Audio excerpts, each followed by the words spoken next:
ആസിഫ് അലിയിൽ നിന്ന് പുരസ്കാരം ഏറ്റുവാങ്ങിയാൽ നിങ്ങളങ്ങ് ചെറുതായി പോവോ എന്റെ രമേശ് നാരായണ?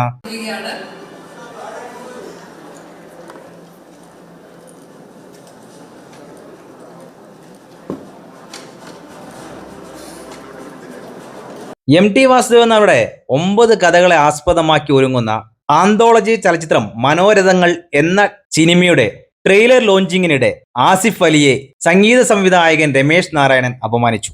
ഈ ആന്തോളജി സീരീസിലെ ജയരാജൻ സംവിധാനം ചെയ്ത സ്വർഗം തുറക്കുന്ന സമയം എന്ന സിനിമയിലെ സംഗീത സംവിധാനം ചെയ്തത് ഈ രമേശ് നാരായണനാണ്. ഈ ചടങ്ങില് അതായത് സിനിമയുടെ അണിയപ്പുറത്തിറങ്ങി ആദരിക്കുന്ന ഒരു ചടങ്ങുണ്ടായിരുന്നു. രമേശ് നാരായണന് പുരസ്കാരം നൽകാൻ ആസിഫ് അലിയാണ് ക്ഷണിച്ചത്.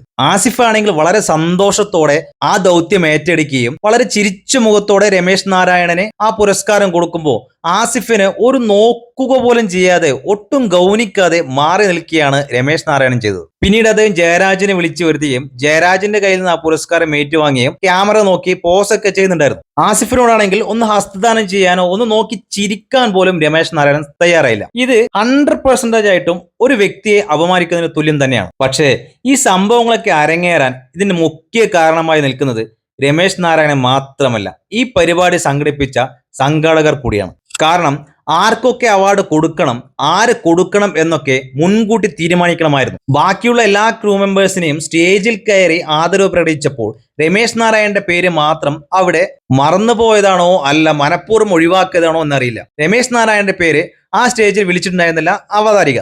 അപ്പോ അവിടെ ആദ്യം അപമാനിക്കപ്പെട്ടത് രമേശ് നാരായണാണ്. പക്ഷേ താൻ അപമാനിക്കപ്പെട്ടാൽ മറ്റൊരു വ്യക്തിയെ ഞാൻ അപമാനിക്കും എന്നുള്ള ചിന്ത വളരെ മോശം കാര്യം തന്നെയാണ്. ഇതിനെക്കുറിച്ച് രമേശ് നാരായണൻ ഇന്റർവ്യൂവിൽ പറയുന്നത് ഇങ്ങനെയാണ്: ഒരിക്കലും എന്റെ ജീവിതത്തിൽ ഞാൻ ആരെയും അപമാനിച്ചിട്ടില്ല. ഒരാളുടെ അടുത്തും ഒരു വിവേചനം കാണിക്കാത്ത ആളാണ് ഞാൻ. ആസിഫ് അലി എനിക്ക് ഏറെ ഇഷ്ടമാണ്. അതെങ്ങനെ സംഭവിച്ചു എന്നത് എനിക്കറിയില്ല. വേദിയിലേക്ക് പുരസ്കാരങ്ങൾ ഏറ്റുവാങ്ങാൻ ജയരാജിന്റെ ക്രൂവിനെ വിളിച്ചപ്പോൾ എന്റെ പേരവിടെ പരാമർശിക്കുന്നില്ല, എന്നെ വിളിക്കുന്നുമില്ല. അപ്പൊ ഞാൻ ചെറിയ രീതിയിൽ ഒന്ന് അപ്സെറ്റായി. പിന്നീട് എം ടി സാറിന്റെ മകള് പറഞ്ഞതിന് ശേഷമാണ് എനിക്ക് വീണ്ടും പുരസ്കാരം തരുന്നത്. ആസിഫ് അലിയുടെ കയ്യിൽ നിന്ന് ഞാൻ പുരസ്കാരം ഏറ്റുവാങ്ങി. അതിനുശേഷം എനിക്കൊരു ചെറിയൊരു ആഗ്രഹം ഉണ്ടായിരുന്നു, ജയരാജിന്റെ കയ്യിൽ നിന്നും കൂടി വാങ്ങണമായിരുന്നു എന്ന്. അപ്പോൾ ജയരാജിനെ വിളിച്ചപ്പോൾ ആസിഫ് അലിയുടെ കാണാനില്ല. ഇതാണ് അവിടെ സംഭവിച്ചത്. ഇങ്ങനെയൊക്കെയാണ് രമേശ് നാരായണൻ ഈ കാര്യത്തെക്കുറിച്ച് പറയുന്നത്. ഒരുപാട് കിടന്ന് മെഴുകുന്നുണ്ടെങ്കിലും അപമാനം തന്നെയാണ്. അതിപ്പോ രമേശ് നാരായണൻ സംഭവിച്ചതും ആസിഫ് അലിക്ക് സംഭവിച്ചതും ഒരേ തട്ട് തന്നെയാണ്. ആസിഫ് അലി അപമാനിച്ചതിൽ രമേശ് നാരായണൻ മാപ്പ് പറഞ്ഞിട്ടുണ്ട്. പക്ഷേ രമേശ് നാരായണനെ അഭിമാനിച്ചതിൽ സംഘാടകർ മാപ്പ് പറഞ്ഞിട്ടുണ്ടോ ഇല്ലയോ എന്ന് ഇതുവരെ എനിക്കറിയില്ല. നിങ്ങൾക്കറിയാമെങ്കിൽ ദയവേത് കമന്റ് ചെയ്യുക. ഈ കാര്യത്തെക്കുറിച്ചുള്ള നിങ്ങളുടെ അഭിപ്രായം കമന്റ് ബോക്സിൽ രേഖപ്പെടുത്താം.